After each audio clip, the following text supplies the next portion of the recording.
history of the Outposts of Chat Network can be traced back to the work done by Amminadab Munyaneza following the conflict in Kosovo that plagued so many in 1998 and 99. During this time, Amminadab and many others worked to bring the religious communities of the region together with a common action plan that eventually became a cornerstone for the Kosovo peace process.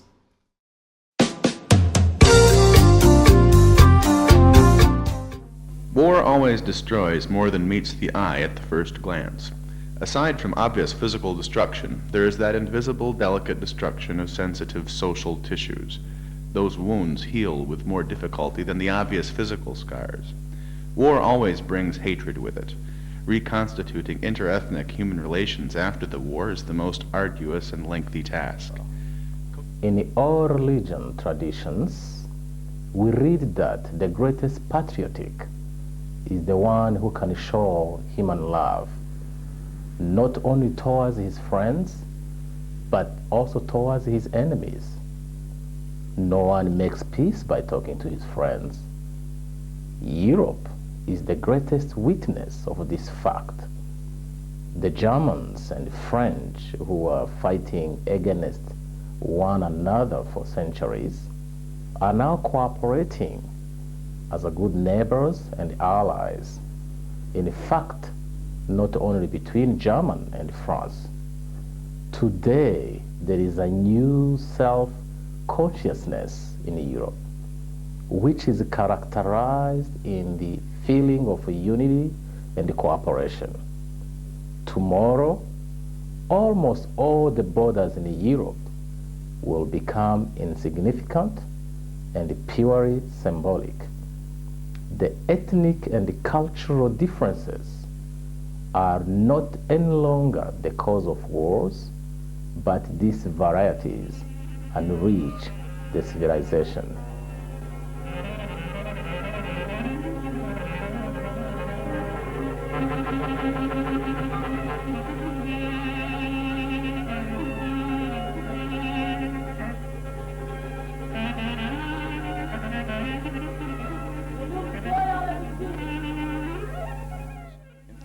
The war is in the past.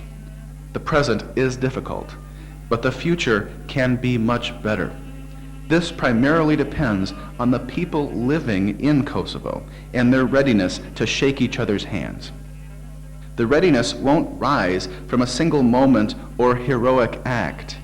It will be a result of an ongoing commitment to live with and accept each other. The fact that Kosovo religious leaders have chosen the path of dialogue is so encouraging.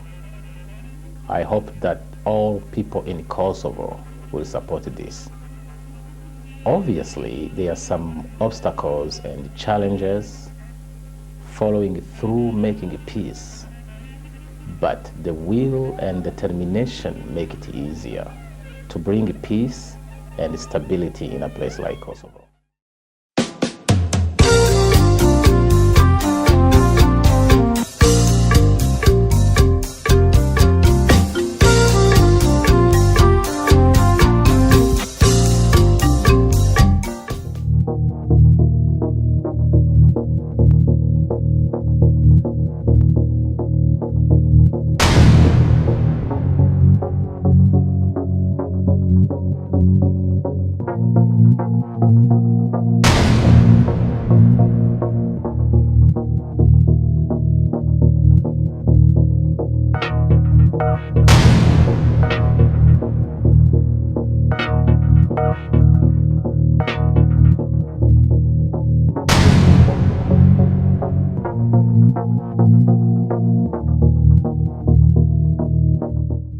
Amminadab and several of his friends were in the United Nations compound when the 9/11 attacks occurred.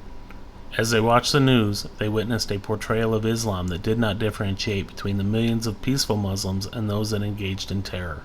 Amminadab and his friends understood immediately the dangers of this conflation, and the concept of religions without borders was born. You're in danger, I'm in danger.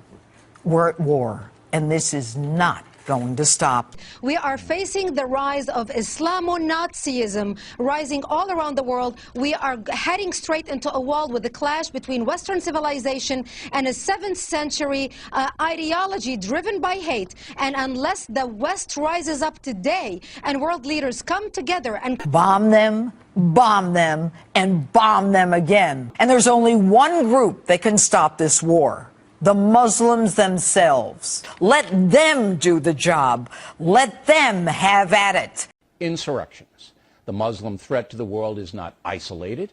It's huge. It involves nations and millions of people. They don't operate the way we do. You can't negotiate, you can't mediate, and you can't bargain. You can't even reason with these people. We're directed by a political correctness that is so bizarre, so disconnected from reality, that it does nothing but assist our enemy in our own destruction. They can kill us, but we can't hurt their feelings? This political correctness will be the death of us. And when they want to shut us up, they call us Islamophobes. After this week's brutal terror attacks in France, hopefully everybody now gets it. So let me ask this again. So when people talk about moderate Islam, you're saying it doesn't exist? It doesn't exist.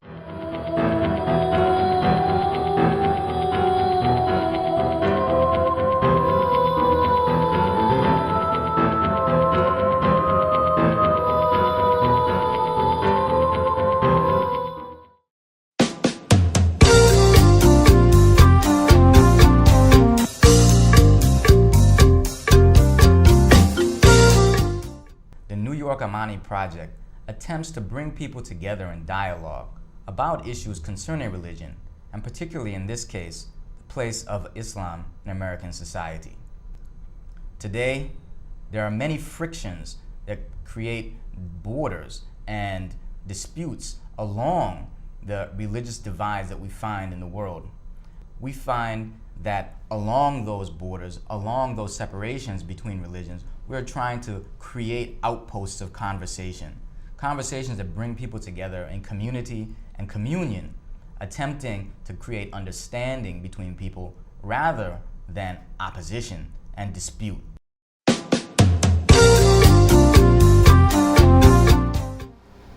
In a partnership with World Arts Access, OCN designed and implemented a media and leadership program in Yemen. Over 16 hours of programming were produced and broadcasted daily to over 12 million listeners. Along with this, OCN also led a media series promoting public forums and workshops that brought governmental and community leaders together to improve governance and increase awareness that millions of Muslims value human rights and democracy. Additionally, the Outposts of Chat Network initiated a media-based intervention program targeting young people who were at risk of becoming involved with fundamentalist groups. To date, this project has helped over 3,600 Yemeni youth maintain politically moderate and tolerant ideals.